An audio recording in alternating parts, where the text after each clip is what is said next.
அருமையானவர்களே, இந்த நாளிலும் அவனுடைய வார்த்தை நான் இடத்திலே கொண்டு வருகிறேன். 2 ராஜாக்கள் 8 ஒரு சம்பவம் எழுதப்பட்டிருக்கு. எலிசா ஒரு ஒரு ஸ்திரீயுடைய பிள்ளை உயிரோடு எழுப்புகிறார். அப்போ அந்த ஸ்திரீட்ட சொல்றாரு, கர்த்தர் இந்த தேசத்துல பஞ்சத்தை வருவிக்க போறார். அப்ப அந்த அம்மா அங்க இருந்து இன்னொரு இடத்துக்கு போறாங்க. இன் பிட்வீன் என்ன நடக்குது அப்படின்னா, நிறைய காரியங்கள் நடக்கிறது. வேறவங்களாம் அந்த இடத்த ஆக்கிரமிக்கிறாங்க. அப்படிலாம் போயிட்டு இருக்கு. ஸோ இந்த நேரத்துல ராஜாக்கு பார்த்தீங்கன்னா தூக்கம் வரல. அப்ப கேயாசி என்ன பண்றாரு, எலிசா செஞ்சதெல்லாம் விவரித்து சொல்லி கொண்டே இருக்கிறார்.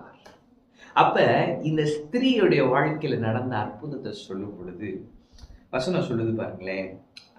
5 வசனம், செத்து போனவளை உயிர்ப்பித்தார் என்பதை அவன் ராஜாவுக்கு அறிவிக்கிற போது, இதோ அவன் உயிர்ப்பித்த பிள்ளையின் தாயாகிய அந்த ஸ்திரீ வந்து தன் வீட்டுக்காகவும் தன் வயலுக்காகவும் ராஜாவினிடத்தில் முறையிட்டாள். அப்பொழுது கேயாசி, ராஜாவாகிய ஆண்டவனே, இவள்தான் அந்த ஸ்திரீ, எலிசா உயிர்ப்பித்த இவளுடைய குமாரன் இவன் தான். அவன் அப்புறம் சொல்லிட்டு இருக்கிறான். அந்த அம்மா வராங்க, பிள்ளைய தூக்கிட்டு சொல்றான், ராஜா இப்பதான் சொன்னேன், எங்க பாருங்க தான் அதான் அந்த பையன் அப்படின்னு. எதுவுமே தற்செயலா நடக்கிறது இல்லை. உங்க வாழ்க்கையில் எதுவுமே தற்செயலா நடக்கிறது இல்லை. தேவன் டிவைன் அப்பாயின்மெண்ட்ஸ், இதுதான் நடக்கணும்னு அவர் ஏற்கனவே முன்குறித்திருக்கிறார். எனவே நான் சொல்றேன், சில நற்செய்திகளை நீங்கள் கேட்க போகிறீர்கள்.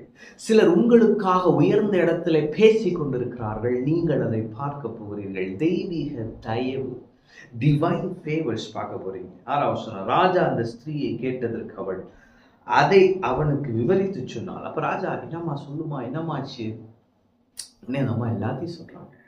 பாருங்க, அப்பொழுது ராஜா அவளுக்கு ஒரு பிரதானியை நியமித்து, ப்ரொஃபெட்டிக்கா எடுத்துக்கோங்க, அவளுக்கு உண்டானது எல்லாவற்றையும், அவள் தேசத்தை விட்டு போன நாள் முதல் இதுவரைக்கும் உண்டான அந்த வயலின் வருமானம் அனைத்தையும் அவளுக்கு கிடைக்கும்படி செய் என்றார். ஆமென். அப்ப இழந்த எல்லாவற்றிற்கும் ஈடு செய்யும் கர்த்தர். ஆமென். இன்று நீங்க இழந்த ஒவ்வொரு காரியத்திற்கும் அவர் ஈடு செய்வார். அவருக்கு தெரியும் நீங்க இழந்தது பணம், அவருக்கு தெரியும் நீங்க இழந்தது அவமானம், நிந்தை, நீங்க இழந்தது உங்களுடைய அந்த மானம், உங்களுடைய நற்பெயர். எவ்வளோ நல்ல பேர், ஆனா இந்த நாள இந்த பெயர் கெட்டு போச்சே. பிரதர், ஒரு காலத்துல எங்க குடும்பம் எப்படி இருந்தாங்க எங்க ஊர்ல, ஆனா இன்னைக்கு நாங்க எப்படி இருக்கோம் சொல்றேன். எல்லாம் ஆண்டவருக்கு தெரியும்.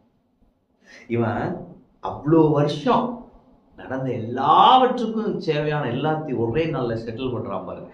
நீங்க நான் சொல்றேன், கர்த்தர் ஏஞ்சல்ஸ் அப்பாயிண்ட் பண்ணி உங்க காரியத்தை செய்வார். ஆமென்.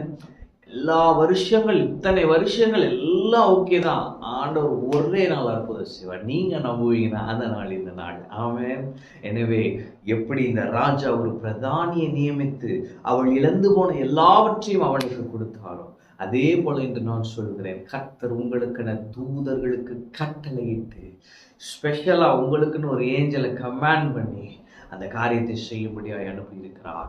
அந்த காரியம் நிச்சயம் வாய்க்கும். இயேசுவின் நாமத்தினாலே நீங்கள் இழந்த எல்லாவற்றையும் பெற்றுக்கொள்வீர்கள். அருமையானவர்களே, தேவன் இன்று உங்கள் இழப்புக்கு ஈடு செய்யும் விதமாய் அதிகமாய் நீங்கள் இழந்ததற்கும் அப்பாற்பட்டு அதிகமான நன்மையை உங்களுக்கு அளிப்பார். நீங்கள் சோர்ந்து போகாதீங்க. இவ்வளவு நாள் ஆண்டவரை நம்பி இருக்கிறீங்க, இவ்வளவு கஷ்டத்துல ஆண்டவர் நம்பி இருக்கிறீங்க. இனி பிரதிபலனும் பலன்களும் தான் உங்களுடைய வாழ்க்கையில கிடைக்கும். நீங்கள் இழந்தவைகளை திரும்ப பெற்றுக் கொள்வீர்கள். ஆமென். கர்த்தர் உங்களோடு இருக்கிறார். கர்த்தர் உங்களை ஆசீர்வதிப்பார்.